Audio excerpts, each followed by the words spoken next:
बिस्मिल्लाहिर्रहमानिर्रहीम। अस्सलाम वालेकुम डियर स्टूडेंट्स, आपका फिर एक बार खैर मकदम है अपने इस वीडियो क्लास में। तो हमने कल पढ़ा था what are minerals and how they are formed, how they are distributed over the earth surface and how they are extracted from within the earth surface. Okay, so अब थोड़ा सा ये देखते हैं डिस्ट्रीब्यूशन ऑफ मिनरल्स के बारे में कि मिनरल्स दुनिया में किस तरीके से डिस्ट्रीब्यूट हैं। हमने पहले पढ़ा था कि मिनरल्स जो है वो इवनली डिस्ट्रीब्यूट नहीं है, हर जगह मिनरल्स बराबर बराबर तकसीम नहीं है, ठीक है ना। किसी जगह कोई मिनरल्स पाए ही नहीं जाते हैं और किसी जगह ऐसी हैं कि दूसरे मिनरल्स जो है वो बहुत ज़्यादा पाए जाते हैं, है ना। अच्छा, अभी देखें minerals occur in different types of rocks, अलग अलग किस्म के रॉक्स में होते हैं। Some are found in igneous rocks, some are in metamorphic rocks, while other occur in sedimentary rocks.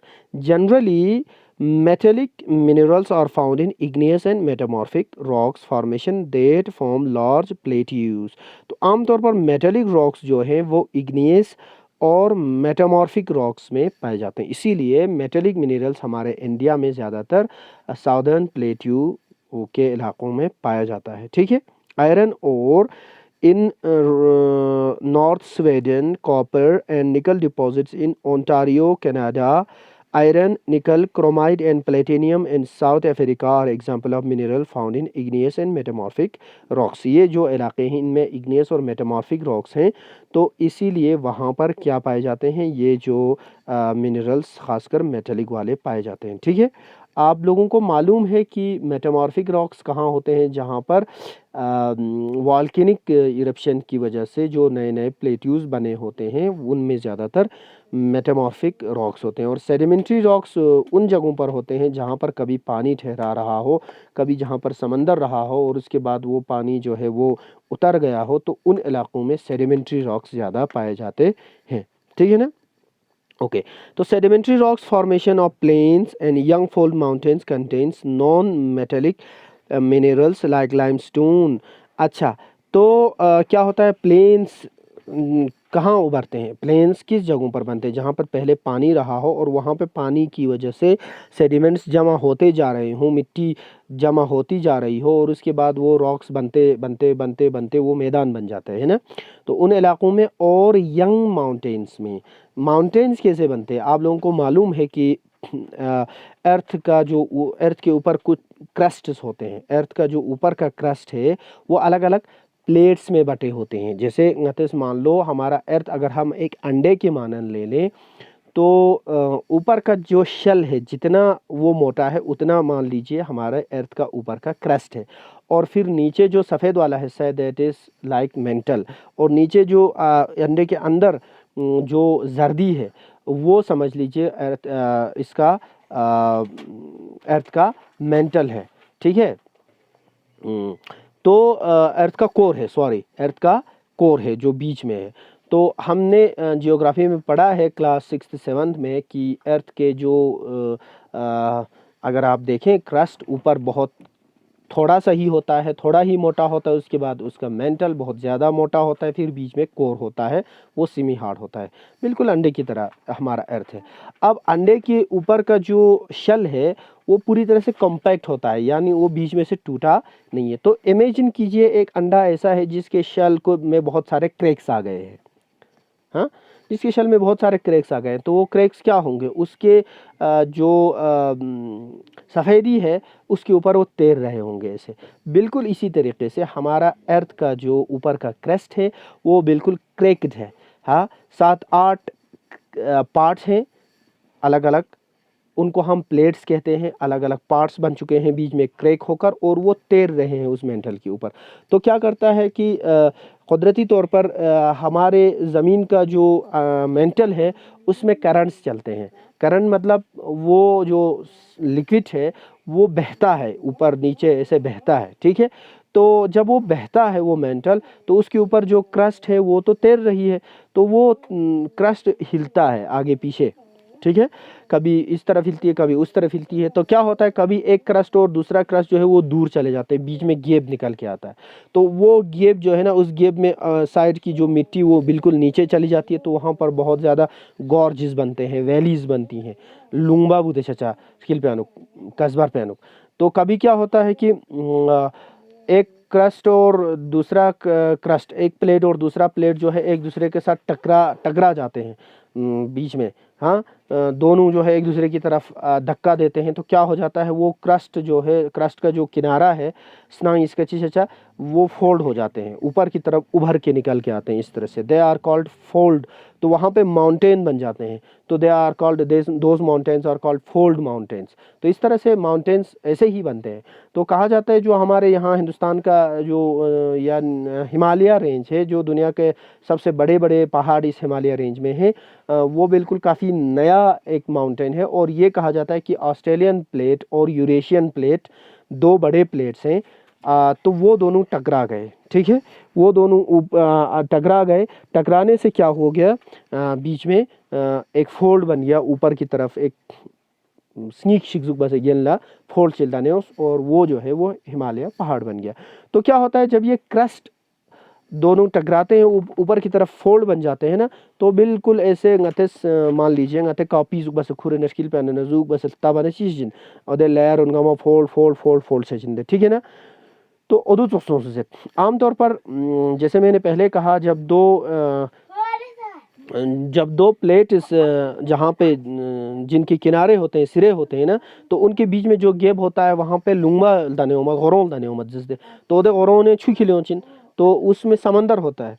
ऐसे ही यूरेशियन प्लेट और ऑस्ट्रेलियन प्लेट के बीच में जहाँ पर ये दोनों किनारे मिलते थे, तो वहाँ पर क्या था, एक गॉर्ज था, एक बड़ा खाली जगह था, तो उसमें पानी भरा हुआ था, वो समंदर था। ठीक है, वो क्या था, समंदर था। जहाँ पे आजकल हमारा हिमालयाज हैं, जहाँ पे आजकल हमारे नॉर्दर्न प्लेन्स हैं, वो कभी एक समंदर था, आज से हज़ारों साल पहले एक समंदर था। तो क्या हुआ, कुदरती तौर पे इन करंट की वजह से जो मेंटल के अंदर उठते हैं, इन लहरों की वजह से ऑस्ट्रेलियन प्लेट उधर से आ गया, यूरेशियन प्लेट से टकरा गया और बीच में एक फोल्ड बन गया।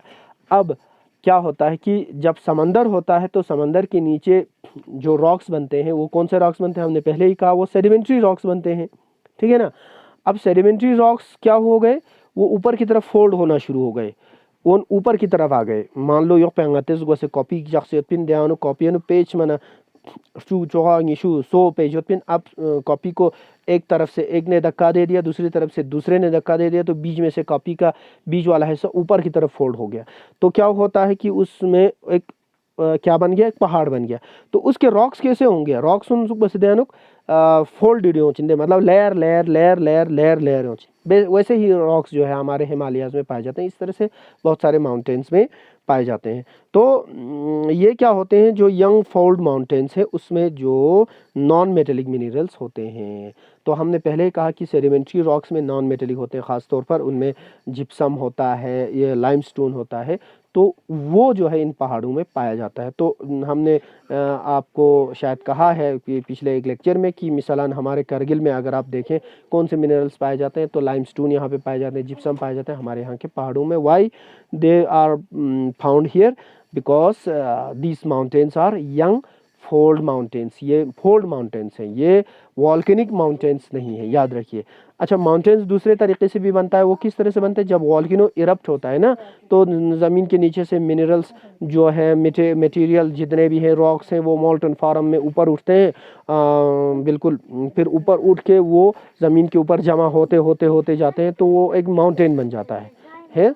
ठीक है, सपोज पुमा चोला जुबा से रिंगमो से खातों पे बीच अच्छा दोन लंग आते जैसा volcanic mountains ngati south Indian volcanic mountains होते।